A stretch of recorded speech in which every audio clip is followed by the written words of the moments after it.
Capítulo 24, olha aí. Verso 27. Naquele dia, abrir-se-á a tua boca para com aquele que escapar. Falarás e não mais ficarás mudo. Assim virás a ser para eles um sinal e saberão que eu sou o Senhor. Essa expressão aí, saberão que eu sou o Senhor, ela aparece 62 vezes ao longo do livro. É Deus dizendo, olha, isso vai acontecer, eu vou fazer o que prometi, eu vou vir com juízo. Para quê? Saberão que eu sou o Senhor. E saberão que eu sou o Senhor. Deus zela pela sua glória. Isso significa que, para que a glória de Deus seja reconhecida, em alguns momentos ele vai precisar exercer juízo. Quem lê o livro de Ezequiel percebe que existe uma sequência que é mais ou menos o seguinte: Israel comete um pecado terrível, Deus retira sua glória e vem com julgamento. Com esse julgamento, o povo reconhece que Deus é Senhor, e então a glória do Senhor ela é restaurada, e aí então Deus faz promessas de bênçãos e de abundância no meio do povo. Deus mostra severidade com o povo desviado, mas mostra bondade com o povo arrependido. Então, quando Deus julga, quando Deus exerce juízo, é porque Ele está defendendo a glória dEle. É porque Ele está preocupado com a glória dEle. E aí o livro então termina mostrando que essa glória que retirou-se do meio do povo, aí é uma profecia. Ezequiel diz, se vocês se arrependerem, a glória do Senhor há de retornar. E aí então Ezequiel fala nos capítulos finais da restauração do templo, fala de um novo rio, fala de Deus retirando o juízo, fala de Deus devolvendo a glória para o povo. Vocês lembram daquele texto que nós lemos no início, de Deus, da glória de Deus deixando o templo e a porta da cidade? Olha o que acontece na parte final do livro, capítulo 43, olha aí.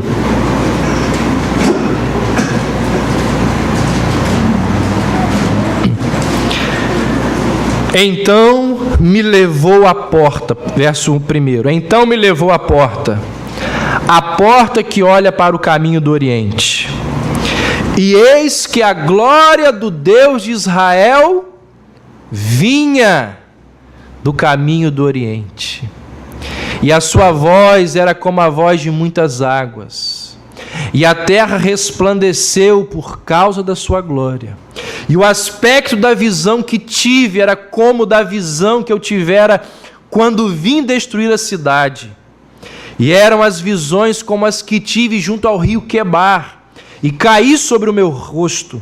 E a glória do Senhor entrou na casa pelo caminho da porta, cuja face está para o lado do Oriente. Então, percebendo, está voltando. E levantou-me o Espírito e me levou ao átrio interior. E eis que a glória do Senhor encheu a casa. E ouvi alguém que falava comigo de dentro da casa. E um homem se pôs em pé junto de mim e disse-me: Filho do homem, este é o lugar do meu trono e o lugar das plantas dos meus pés, onde habitarei no meio dos filhos de Israel para sempre. E os da casa de Israel não contaminarão mais o meu nome santo, nem eles, nem os seus reis, com as suas prostituições e com os cadáveres dos seus reis nos seus altos. Vamos fazer algumas aplicações para as nossas vidas sobre isso que a gente viu. Primeiro, quando a gente fala assim, Precisamos buscar e sustentar a glória de Deus. Talvez essa frase ou essa expressão na nossa mente esteja muito vinculada àquilo que a gente faz na igreja. Mas não é só na igreja. Alguns domingos atrás eu preguei aqui à noite sobre o pecado da impiedade. E impiedade é tudo aquilo que nós fazemos quando nós não levamos Deus em consideração. É tudo aquilo que nós fazemos ao não buscar a glória de Deus. Então a nossa vida, disse o apóstolo Paulo, ela deve ser uma busca constante pela glória de Deus, quer comais, quer bebais, ou façais qualquer outra coisa, façam tudo para a glória de Deus. Então, o que o livro de Ezequiel nos lembra é sobre aquilo que a gente falou domingos atrás. Nós precisamos buscar e sustentar o tempo inteiro a glória de Deus. Qual foi um dos principais lemas da reforma? Entre os solas, sola fide, sola gratia, solus Christus, estava lá, soli deu glória. O salmista uma vez ele disse: não a nós, Senhor, mas ao teu nome dá glória. Então, a glória de quem nós estamos buscando ao fazer o que fazemos? João nos diz que, muito interessante o que João fala no seu evangelho. João diz assim: olha, muitos fariseus acreditaram em Cristo. Ele diz lá, olha, eles acreditaram, mas eles não se tornaram discípulos, eles não seguiram a Jesus, por quê? Porque amaram mais a glória dos homens do que a glória de Deus. E se perderam. Então nós precisamos buscar e sustentar unicamente a glória de Deus, porque se nós cairmos na besteira do que aconteceu com Jerusalém, do que aconteceu com Lúcifer, Deus há de se retirar do nosso meio. Segundo, a soberba, a arrogância, inevitavelmente trará juízo. Foi isso que aconteceu tanto com Lúcifer quanto com o povo de Israel. Elevou-se o teu coração por causa da tua formosura. Confiaste na tua formosura e te corrompeste por causa da tua fama. Ezequiel está dizendo, olha, Lúcifer caiu por causa da sua soberba. Jerusalém caiu por causa da sua soberba. E o autor de Provérbios diz que a soberba precede, vem antes da ruína. A altivez de espírito vem antes da queda. Paulo escrevendo para Timóteo, Timóteo era um filho na fé, era alguém que estava entrando no ministério. Dos vários ensinamentos que Paulo transmite a Timóteo, ele diz assim: Timóteo, não deixe o diabo ensoberbecer o seu coração, porque se isso acontecer, você vai cair.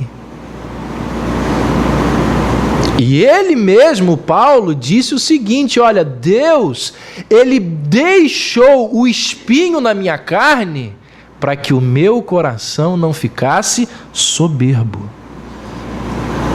Então, irmãos, quando nós temos uma atitude de soberba para com o outro, para com a vida, para com a igreja, para com quem for, Deus vem com juízo.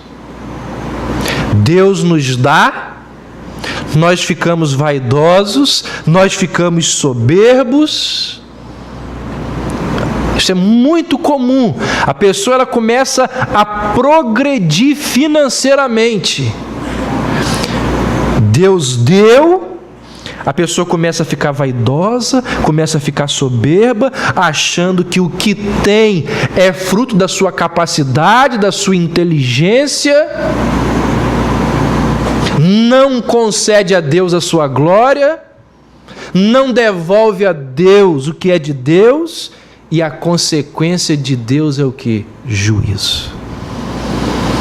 A soberba, diz Ezequiel, inevitavelmente trará juízo. Aconteceu com Lúcifer, aconteceu com Jerusalém e acontece ao longo da história com todos aqueles que têm o seu coração arrogante. Terceiro,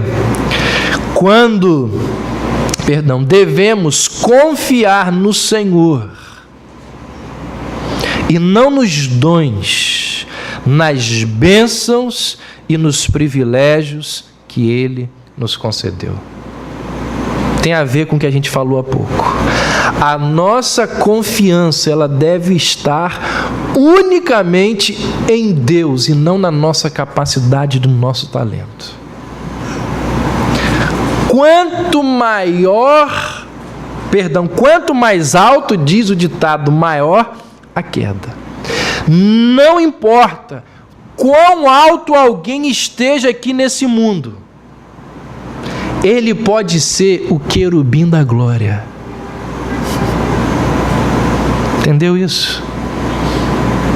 Não importa se é Russell Shedd, não importa se é John MacArthur, não importa se é um grande líder, não importa. Lúcifer tinha o posto mais elevado. Lúcifer era aquele logo abaixo da Trindade. Se você, se eu, se nós ou se alguém confiar na sua formosura, nos seus dons, nos seus privilégios, despenca. Despenca. E quanto mais alto for o lugar, maior a queda. Então Ezequiel nos lembra o quê? Que a nossa confiança, ela deve se apoiar não na nossa capacidade, não na nossa formosura, não nos privilégios que nós recebemos, mas como disse o salmista, confia no Senhor de todo o teu coração e não te estribes ou não te guie pelo teu próprio entendimento. Porque se você for pelo seu entendimento e não por aquilo que Deus diz, você vai se dar mal. Aconteceu com Lúcifer, aconteceu com Jerusalém e acontece com muita gente ao longo da história. Em quarto e penúltimo lugar, quando a glória de Deus se for, quando a glória de Deus se for, nós devemos voltar rapidamente para o Senhor e suplicar pelo retorno da sua presença. Se a glória de Deus saiu da sua vida, corre.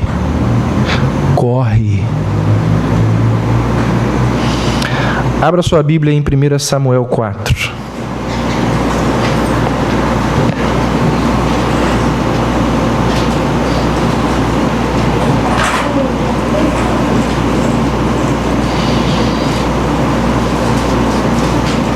Samuel capítulo 4. Você já ouviu falar da nora do sacerdote Eli?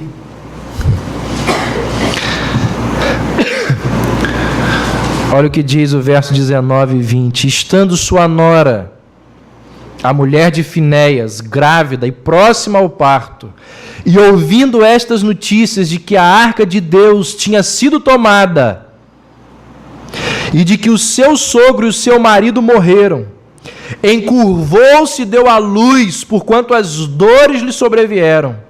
E ao tempo em que ia morrendo, disseram as mulheres que estavam com ela: não temas, pois deste à luz um filho.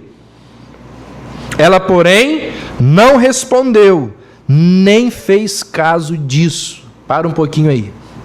Olha para cá.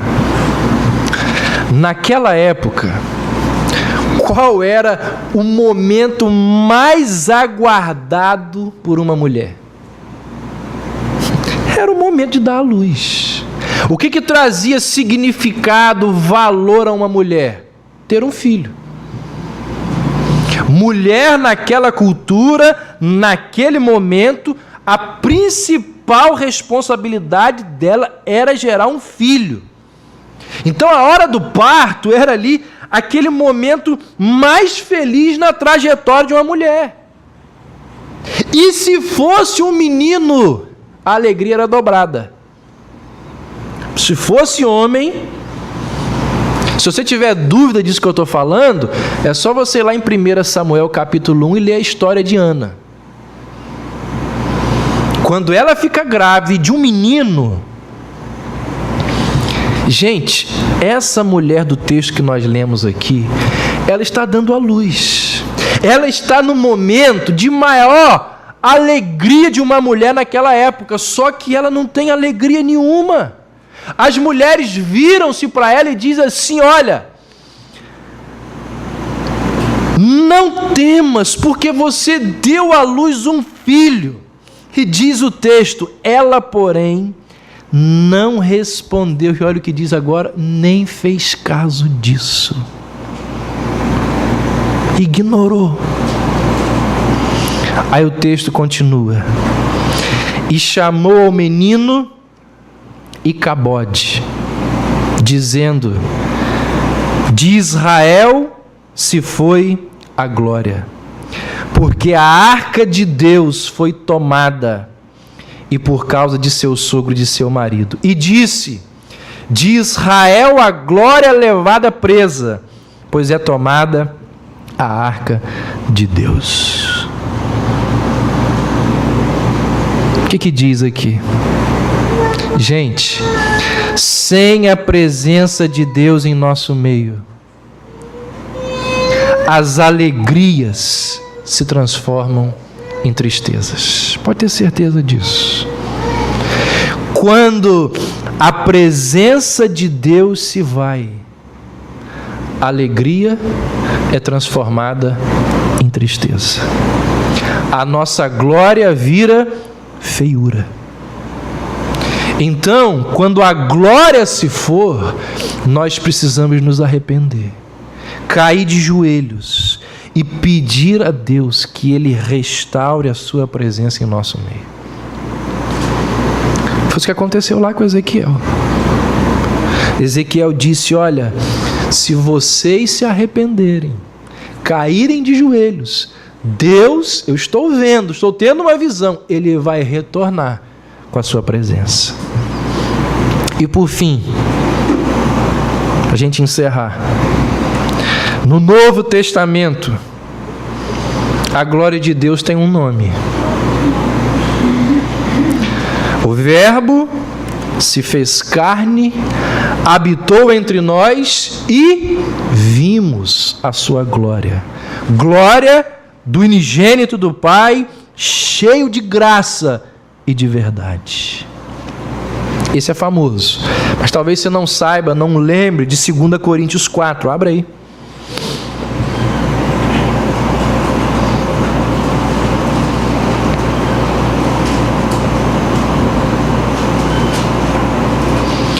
Segunda Coríntios 4, verso 6 diz: porque Deus, que disse, das trevas resplandecesse a luz, foi Deus quem resplandeceu em nossos corações, para a iluminação do conhecimento da glória de Deus, onde? Na face de Jesus Cristo. Gente, Jesus Cristo é a glória da igreja. Se Jesus não estiver em nossas mensagens, em nossos louvores, em nossas atividades, em nossos cultos, se Ele não estiver em nossas vidas, em nosso testemunho, icabode. É por isso que nos nossos cultos só pode ter uma pessoa a receber toda a glória: Jesus Cristo.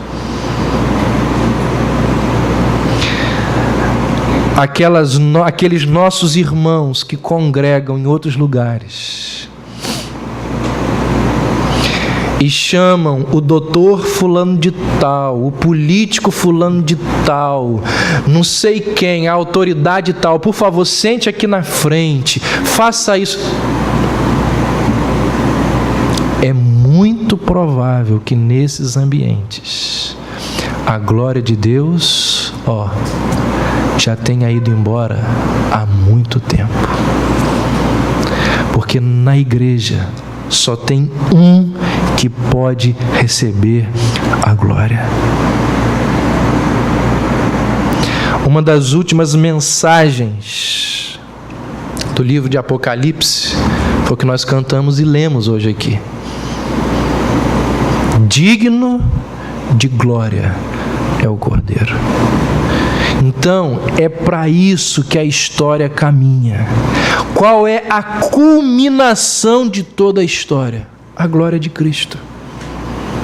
É por isso que o livro de Apocalipse termina dizendo: e ouvi toda criatura que está no céu e na terra e debaixo da terra, no mar, e todas as coisas que neles há, dizer: ao que está assentado sobre o trono e ao Cordeiro sejam dadas ações de graças, a honra, a glória e o poder para todos sempre.